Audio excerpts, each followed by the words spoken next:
할렐루야. 오늘도 예수 그리스도와 동행하는 복되고 거룩한 날 되기를 축원합니다. 오늘 함께 읽을 말씀은 마태복음 11장 28절에서 30절까지입니다. 수고하고 무거운 짐진 자들아 다 내게로 오라. 내가 너희를 쉬게 하리라. 나는 마음이 온유하고 겸손하니 나의 멍에를 메고 내게 배우라. 그리하면 너희 마음이 쉼을 얻으리니 이는 내 멍에는 쉽고 내 짐은 가벼움이라 하시니라. 아멘.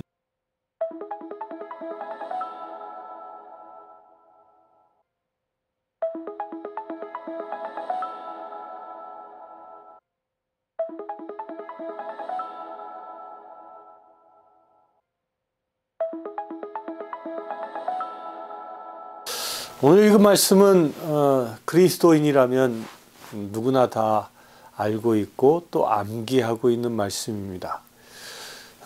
수고하고 무거운 짐진 자들아 다 내게로 오라. 내가 너희를 편히 쉬게 하리라. 이 말씀만 들으면 얼마나 은혜롭습니까? 우리는 사실 이 말씀을 이루기 위하여 신앙생활하고 있다 해도 과언이 아닙니다. 우리가 교회에 나오는 이유가 무엇입니까? 이 세상의 모든 짐으로부터 벗어나기 위해서 교회에 나옵니다. 그리하여 주님께로부터 새로운 안식을 얻고 회복을 얻기를 소망하여 교회에 나옵니다.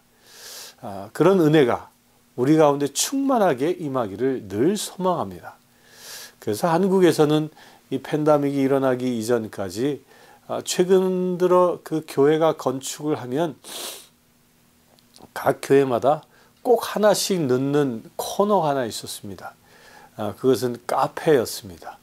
교회가 신축을 하면 한 가장 좋은 자리에다가 카페를 만들어 놓고 성도들이 평일에도 늘 와서 거기서 쉼을 얻을 수 있도록 차를 한잔하면서 말씀을 보고 차를 한잔하면서 성도들과 교제하고 이제 그런 공간으로 활용하기 위해서 카페를 만들었습니다.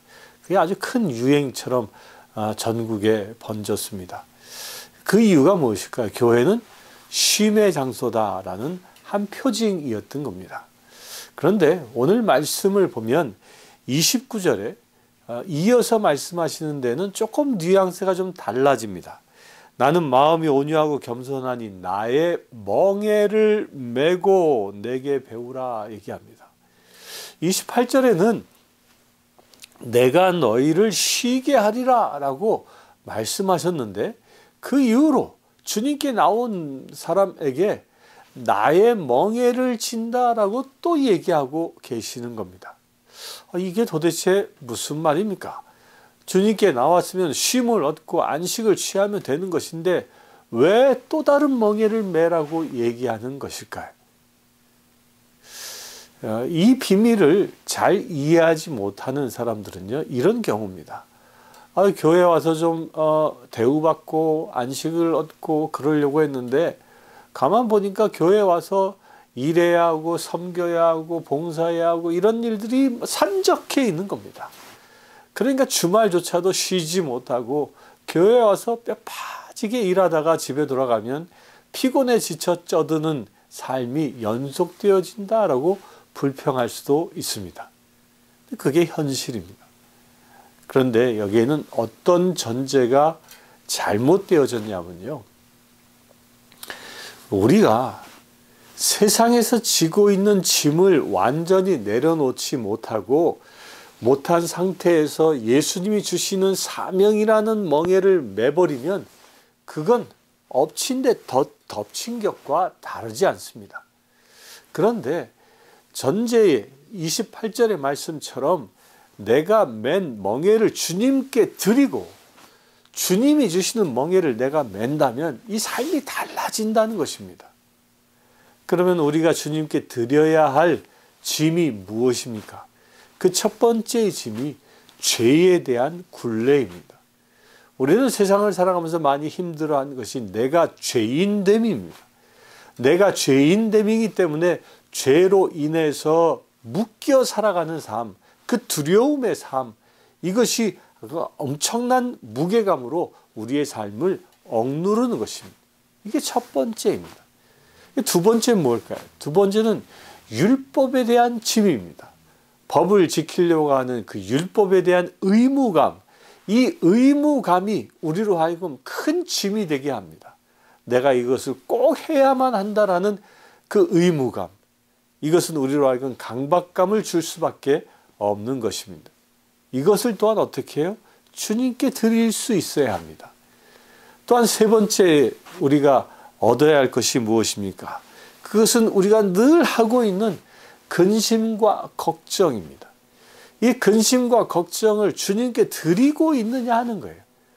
주님께 근심과 걱정을 드린 자는 그 근심 속에 묶이지 않고 오직 주님이 주시는 희망을 바라보기 때문에 그의 삶이 밝아질 수밖에 없는 겁니다.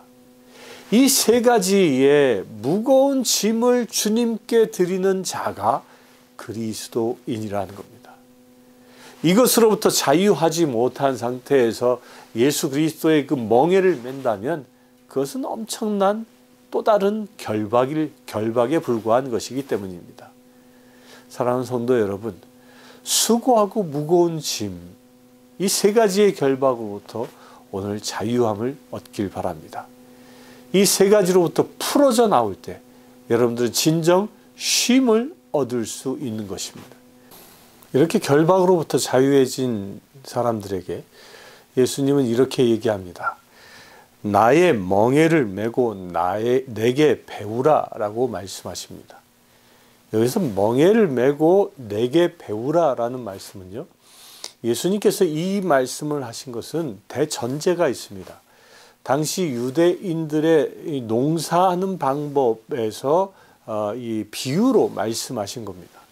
유대인들은 밭을 갈 때 두 마리의 소를 사용해서 쌍끌이로 밭을 갑니다. 그런데 꼭 두 마리를 쓸 때 원칙이 있습니다. 첫 번째, 한 마리의 그 소는 아주 베테랑의 소를 씁니다. 젊고 튼튼하고 경륜도 많은, 그래서 밭을 많이 갈아본 그런 소를 쓰고요. 또 한 마리는 아주 어린 소를 씁니다. 이 어린 소는 이 소가 같이 가면서 같은 멍에 가운데에 머물고 밭을 가는 겁니다. 이때 밭을 갈 때 주로 힘을 쓰는 건 누구냐면 이 베테랑 소가 힘을 쓰는 거예요. 그리고 이 어린 소는 이 어미 소를 따라가면서 일을 어떻게 하는지 배우는 겁니다. 결국 힘의 모두는 대부분 누가 씁니까? 이 어미 소가 쓰는 거죠. 바로 이것을 얘기하는 것입니다. 우리가 인생을 살아가는데 메고 있는 질고들을 그동안 나 혼자 어떻게 해야 하나 끙끙 맸다면 그 모든 나의 멍에를 내려놓고 주님께 맡기고 주님과 더불어 같은 멍에를 메고 가는 것입니다. 그때 주님은 나의 인생을 인도해 주시고 나를 이끌어 주시며 내가 어떻게 살아야 할지 가르치신다는 겁니다. 어디에서요? 나와 한 멍에를 메고 나와 같이 동행하면서. 이것이 주님이 주시는 은혜인 것입니다. 이렇게 주님이 나와 함께 살아갈 때 우리는 진정 쉼을 얻을 수 있고 삶의 지혜를 얻을 수 있고 삶의 동력을 얻을 수 있는 것입니다. 오늘 하루를 살아가면서 이런 하나님의 은혜 가운데 머무르길 바랍니다.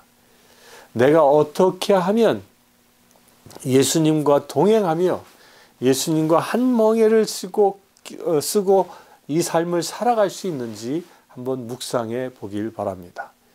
주님과 동행하는 삶이 과연 무엇일까? 오늘 하루 나를 인도하시는 주님의 손길은 무엇일까? 그것을 기대하고 그것을 발견하며 살아갈 수 있는 거룩하고 복된 날 되길 바랍니다. 잠시 기도하겠습니다. 주 아버지 하나님, 참으로 주 안에서 쉼을 얻기를 원합니다. 주님이 말씀하신 대로 나의 모든 근심과 걱정과 죄와 또한 율법의 균례들을 오직 주님께 드리오니 주여 받아 주시옵소서.